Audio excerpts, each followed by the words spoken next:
couple of tips for yourselves if you are recruiting people. The first thing is have a Zoom call with your shortlist and spend just 15 minutes. Tell the candidate that this is not an interview, it's just a familiarisation for them to understand more about the role and see if they're interested. As soon as you get them on Zoom, you'll see whether they can actually use the technology, if technology is important, how they present themselves, whether they are well organised, and gives you a sense of just who they are as a person, so therefore you don't waste their time or your own by interviewing them if they are not appropriate. How often do we read a CV and think somebody is absolutely perfect? We talk to them on the phone, they seem good, they turn up and there's something just not quite right. Far better that you actually have a Zoom call and, as I say, not waste their time nor yours. Here's another tip with respect to interviewing. When I interview people, I tend to start off by saying, rather than ask you a whole lot of questions, I would rather tell you all about the business so that you have a full understanding of what we're trying to achieve, also what we require of the role. Then you will know whether it's the job that you actually do want to apply for or continue with your application, rather than be asked a whole lot of questions and then 3 months after you starting, you wonder what you got yourself in for.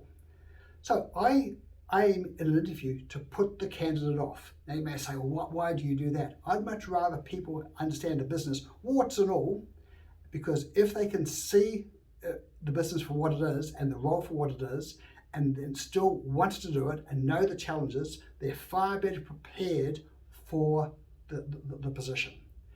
Now, let's say I'm interviewing for an hour, I will spend around about 40 to 45 minutes doing just that process to physically try to put them off. If they're not put off, then that's great. And I will know that in the last 20 minutes when they ask me questions for clarity, by the sense of their questions, I'll get a much better sense of what they can do. The last 10 minutes or so, I'll then ask them some pertinent questions about their CV, but not necessarily referring directly to the CV. Interestingly, I don't have to go line by line through the CV because their answers will actually give me a sense of who they are. When I look through a CV, a couple of key things I look for is the tenure of the person in their roles. Now, there may well be they've been in a role for 3 months or 6 months, but also that they have been in other roles for 1, 2, or 3 years.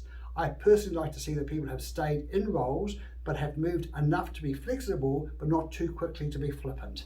Now, that may be a judgment, but I'm happy with that because that's a question that I can then ask about what their tenure has been like and the reasons for them moving on. I also then look at their wording and see whether they've matched the wording of their CV to the actual advert for the role. I like to see the matching, but also if it's just pure parroting, then I do have a question of whether they're just really good at creative writing rather than actually have the skill set. So I then drill down behind that. I like to spend 15 minutes to half an hour going through a CV, highlighting it, making markups, and write all my questions based around the CV. I do not look just at the skill set, I look at the way the application has been put together. Hope some of these tips will help you with your next recruitment.